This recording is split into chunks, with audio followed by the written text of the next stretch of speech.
Bharatiya Janata party के भ्रष्टाचार से, भारतीय जनता पार्टी के कुशासन से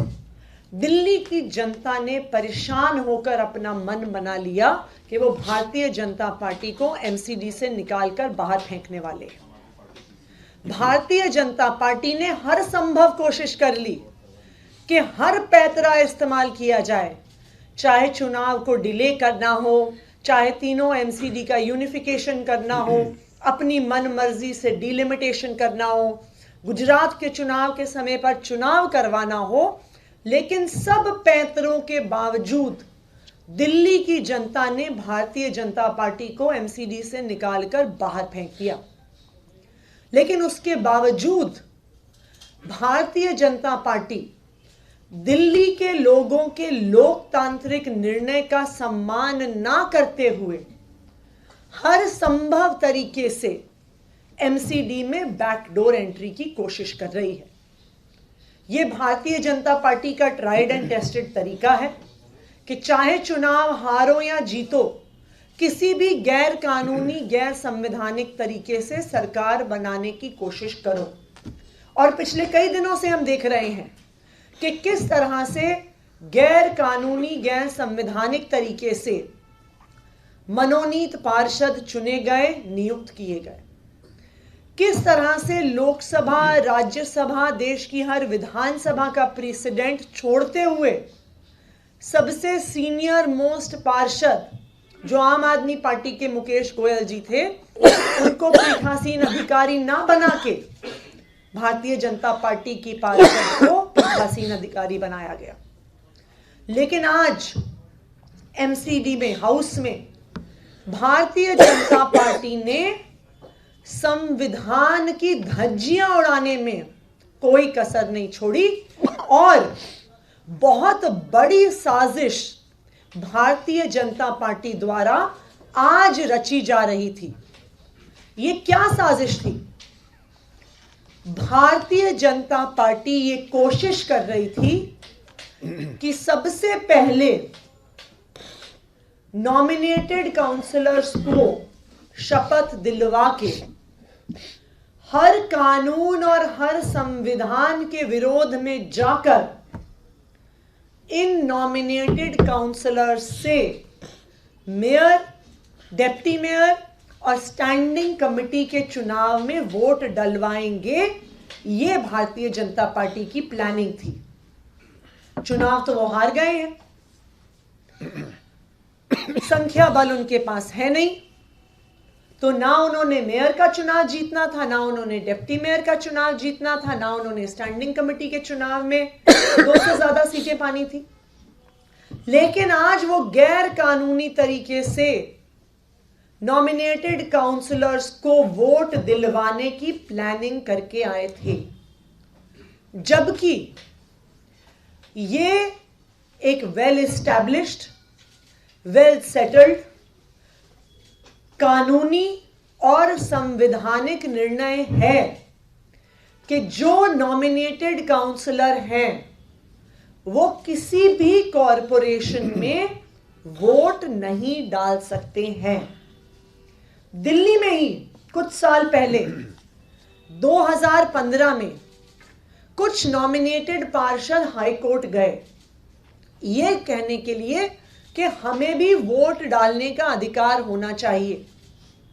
लेकिन हाईकोर्ट के इस ऑर्डर ने स्पष्ट किया कि उनको यह अधिकार नहीं है। इस ऑर्डर को डबल बेंच के सामने भी चैलेंज किया गया, लेकिन उस डबल बेंच ने भी स्पष्ट किया कि नॉमिनेटेड काउंसलर्स को वोट डालने का अधिकार नहीं है। इस ऑर्डर ने भारत के संविधान को स्पष्ट तौर से कोट किया और यह बताया कि article 243R of the Indian constitution वो बहुत स्पष्ट ब्लैक एंड व्हाइट अक्षरों में कहता है कि कॉम्पोजिशन ऑफ द म्यूनिसिपैलिटीज में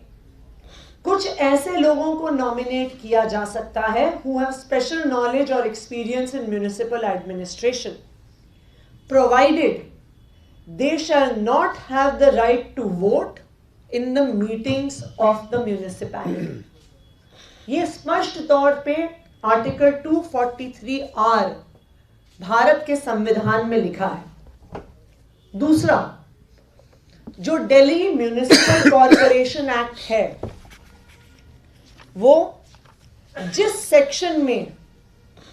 इस्टेब्लिशमेंट ऑफ द कॉर्पोरेशन, जहां पे वो नॉमिनेटेड काउंसलर की बात करता है, सेक्शन 3B1 में ये कहता है that the nominated members under this sub clause shall not have the right to vote in the meetings of the corporation. DMC act ये स्पष्ट तौर पे कहता है, देश का संविधान ये स्पष्ट तौर पे कहता है, और दिल्ली हाई कोर्ट के ऑर्डर ये बहुत स्पष्ट तौर से कहते हैं कि किसी भी नॉमिनेटेड मेंबर को वोट देने का म्युनिसिपल कॉर्पोरेशन की मीटिंग्स में अधिकार नहीं है। लेकिन आज कानून को ताक पे रखते हुए, संविधान को ताक पे रखते हुए, भारतीय जनता पार्टी ये साजिश रच रही थी कि वो नॉमिनेटेड पार्षदों से वोट करवा के मेयर के चुनाव, डिप्टी मेयर के चुनाव और स्टैंडिंग कमेटी के चुनाव में किसी तरह से अपनी मेजॉरिटी लेकर आएगी। लॉ में प्रीसिडेंट सबसे बड़ी चीज होती है, और किसी भी आप विधानसभा में जाइए, आप देश की लोकसभा में जाइए, आप राज्यसभा में जाइए, जो भी प्रोटेम स्पीकर बनता है उसका लीगल प्रीसिडेंस है कि हमेशा senior most elected representative protem speaker बनता है। आप दिल्ली के सारे एमसीडीज उठा के देख लीजिए, हर बार जो सीनियर मोस्ट काउंसलर है उस काउंसलर को प्रोटेम मेयर बनाया जाता है। आप एमसीडी का इतिहास उठा के देख लीजिए, जैसे आज रिकॉर्डिंग हुई है, एमसीडी के हर शपथ ग्रहण की रिकॉर्डिंग होगी। आप एक शपथ ग्रहण बता दीजिए जहां पर पहले नॉमिनेटेड काउंसलर की वोट पहले शपथ हुई हो। क्यों कराया जा रहा था? क्यों तीनों इलेक्शंस एक साथ करवाने का प्लान बनाया जा रहा था? कि आप एक इल्लीगली अपॉइंटेड प्रिजाइडिंग ऑफिसर के माध्यम से इल्लीगली नॉमिनेटेड काउंसलर से